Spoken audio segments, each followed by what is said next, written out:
మరొక వచనము Revelation chapter 1 and verse 8 చూద్దాం.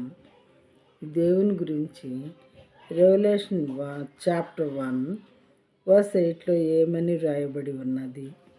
I am the Alpha and the Omega, says the Lord God, who is and who was and who is to come, the Almighty.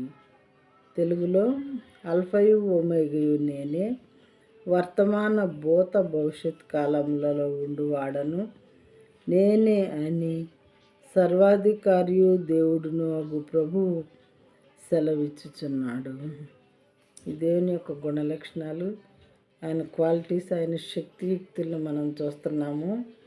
ఈయనే సృష్టికర్త అనటానికి మరి proofs మనం చూస్తూ ఉన్నాం. ప్రియమైన వాళ్ళారా, ఆల్ఫా నేనే, ఒమేగా నేనే, వర్తమానంలో ఉండేవాడు నేనే, భూతకాలంలో ఉన్నవాడును నేనే, భవిష్యత్ కాలంలో ఉండబోవాడును కూడా నేనే అని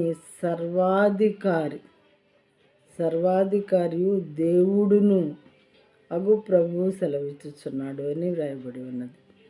చక్కగా దేవుడును, ప్రభువును, సర్వాధికారి, ఈయన యొక్క పేర్లు చూడండి ప్రియమైన వాళ్ళారా. అయితే ఈ పేర్లు అన్నిటికీ తగిన విధంగానే దేవుడు బైబిల్ గ్రంథంలో ఆయన చేసినటువంటి పనులు, మరి ఆయన క్యారెక్టర్స్ ఉన్నాయి.